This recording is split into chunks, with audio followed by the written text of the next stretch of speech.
नमस्कार दोस्तों, आप सुन रहे हैं एक ऐसी आवाज जो इतिहास की गहराइयों से उठती है। आज हम बात करेंगे उस ऐतिहासिक निर्णय की जिसने न सिर्फ एक व्यक्ति का रास्ता बदला बल्कि लाखों करोड़ों लोगों को नई रोशनी दी।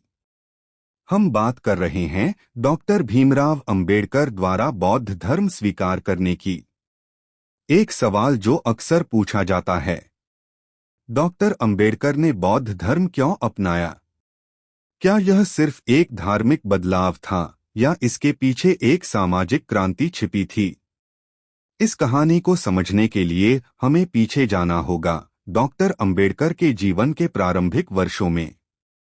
उनका जन्म 14 अप्रैल 1891 को एक दलित परिवार में हुआ। उस समय भारत में जाति व्यवस्था चरम पर थी। डॉक्टर अंबेडकर को स्कूल में पीने का पानी अलग बर्तन से दिया जाता था, उन्हें क्लासरूम में पीछे बैठाया जाता था और समाज में उन्हें अछूत माना जाता था। लेकिन उन्होंने इस अपमान को कभी स्वीकार नहीं किया। उन्होंने शिक्षा को अपना हथियार बनाया। उन्होंने देश विदेश में उच्च शिक्षा प्राप्त की, अमेरिका की कोलंबिया यूनिवर्सिटी और लंदन स्कूल ऑफ इकोनॉमिक्स से पीएचडी की। लेकिन जब वे भारत लौटे तो उन्हें वही जातिवादी व्यवहार फिर से झेलना पड़ा। वे जानते थे कि कानून से समानता दी जा सकती है, लेकिन सोच बदलने के लिए कुछ और चाहिए। डॉक्टर अंबेडकर ने भारत के संविधान का निर्माण किया। उन्होंने यह सुनिश्चित किया कि हर नागरिक को बराबरी का हक मिले, चाहे उसकी जाति, धर्म या लिंग कुछ भी हो। लेकिन संविधान बन जाने के बाद भी उन्हें यह एहसास हुआ कि सिर्फ कानून से जातिवाद खत्म नहीं होगा।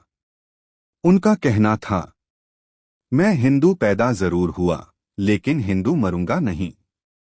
यह कोई गुस्से में कही गई बात नहीं थी, यह एक चेतावनी थी, एक संकल्प था जो उन्होंने जाति व्यवस्था के खिलाफ दिया था। डॉक्टर अंबेडकर ने कई सालों तक यह अध्ययन किया कि कौन सा धर्म वास्तव में समानता, न्याय और करुणा का समर्थन करता है। उन्होंने इस्लाम, ईसाई धर्म, सिख धर्म और बौद्ध धर्म का गहन अध्ययन किया। उनकी खोज उन्हें ले गई भगवान बुद्ध की शिक्षाओं की ओर। बुद्ध ने कभी किसी जाति में विश्वास नहीं किया। उन्होंने कहा, सभी मनुष्य समान हैं। उन्होंने करुणा, अहिंसा और आत्मज्ञान का रास्ता दिखाया। अंबेडकर ने पाया कि बौद्ध धर्म न केवल तर्कसंगत है, बल्कि सामाजिक समानता की नींव पर आधारित है। यह एक ऐसा धर्म था जिसमें जाति, ऊंच नीच और अंधविश्वास के लिए कोई जगह नहीं थी। और फिर आया 14 अक्टूबर 1956 का ऐतिहासिक दिन। नागपुर के दीक्षा भूमि में लाखों लोगों की उपस्थिति में डॉक्टर अंबेडकर ने अपनी पत्नी के साथ बौद्ध धर्म की दीक्षा ली। उन्होंने कहा, आज मैं अपने आत्मसम्मान को पुनः प्राप्त कर रहा हूं। यह एक धार्मिक परिवर्तन नहीं था, यह था एक सामाजिक क्रांति का उद्घोष।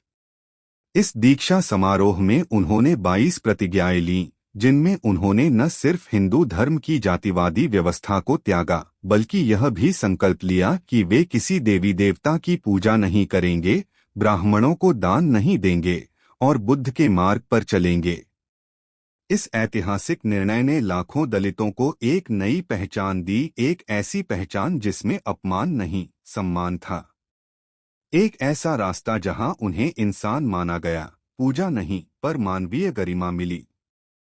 डॉक्टर अंबेडकर की दृष्टि में बौद्ध धर्म एक वैज्ञानिक और मानवीय धर्म था।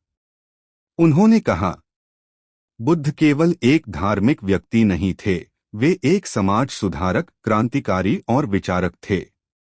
डॉक्टर अंबेडकर चाहते थे कि भारत का भविष्य एक ऐसे रास्ते पर चले जो तर्क, बुद्धि और करुणा से भरा हो, और बौद्ध धर्म में उन्हें यही मिला।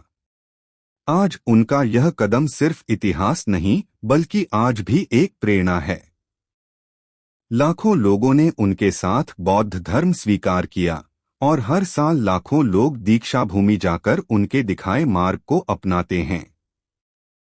बौद्ध धर्म अपनाने के बाद डॉक्टर अंबेडकर ने द बुद्धा एंड हिज धम्मा नामक पुस्तक भी लिखी, जिसमें उन्होंने बुद्ध की शिक्षाओं को आम जनता की भाषा में समझाया। उन्होंने कहा था, अगर आप चाहते हैं कि लोग आपके ऊपर पैर न रखें तो खड़े हो जाइए।